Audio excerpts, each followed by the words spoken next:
Hi, I apologize now if my story hurts somebody, but I need to tell it. My name is Elijah, I'm 12 years old, and I'm standing here in front of the America's Got Talent judges because I believe God gave me a voice for a reason.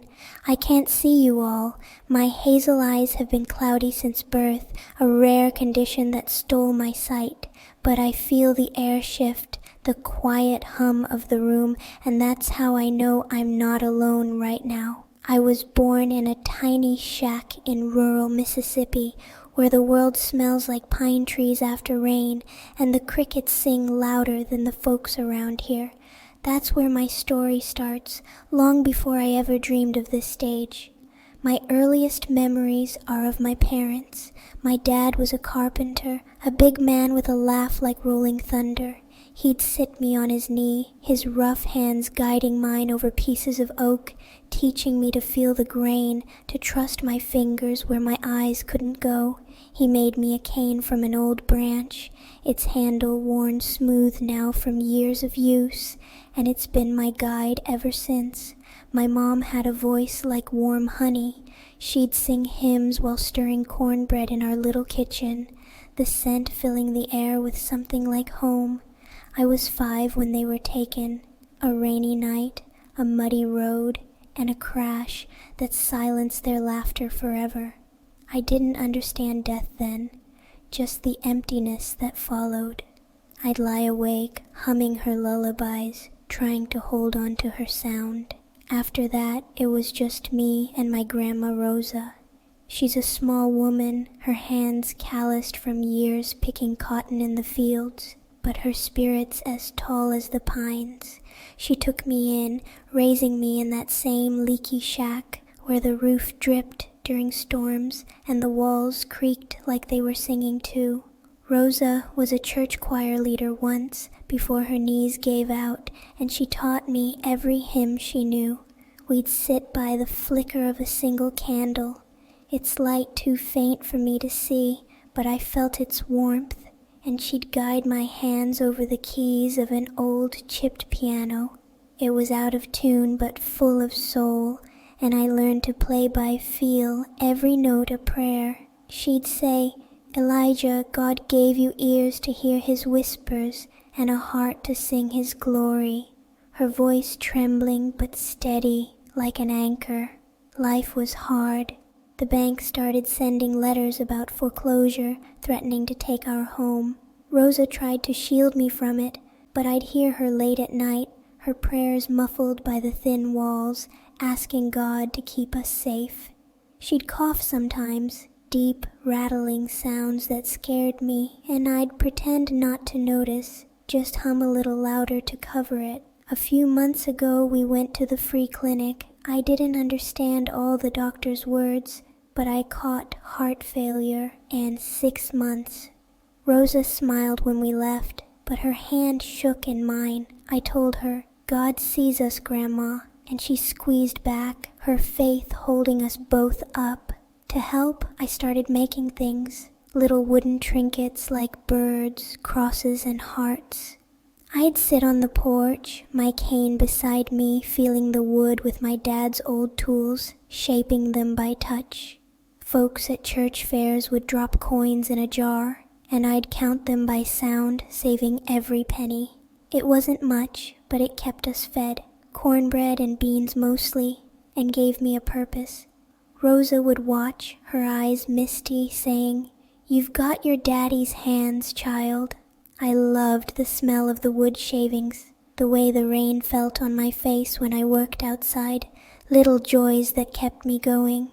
Then one afternoon, while Rosa napped, I heard something on the radio, a man's voice, loud and excited, talking about AGT, how dreams could come true on that stage. It hit me like a lightning bolt. I thought about Rosa's cough, the foreclosure letters, the hymns we sang to hold back the dark. I didn't want fame. I wanted to sing for her, for us, for God. I kept it secret at first, tucking away those coins, asking the pastor for help with a bus ticket.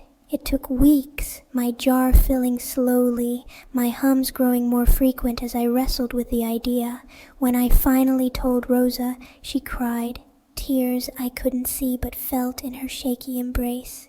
"Go show them God's light," she whispered, and that was all I needed.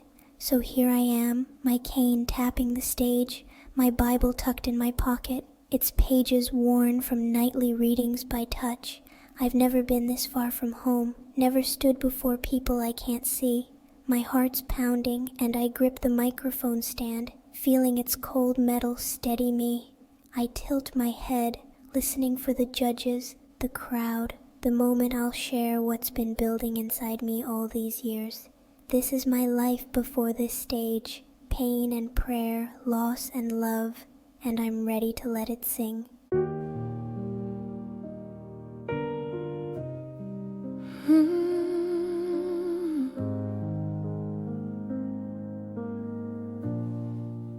I woke up breathing air so sweet. The sun rose gently at my feet. This day you gave, it's yours, not mine.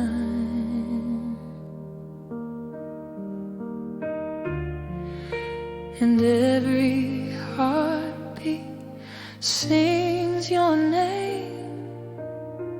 Through joy and sorrow, still the same. Thank you, Lord, for the life I hold, for the love I've found, for hands I've known. Thank you, Lord, for the gift of time. Every soul that touched this heart of mine. The faces near, the ones far gone, each one a thread that's on alone. The fabric of this fragile life, their laughter echoes, their tears remain. Through every moment, joy and pain. Thank you, Lord, for the life I've, for the love I've found, for hands I've known. Thank you, Lord, for the gift of time. Every soul that touched this heart of mine.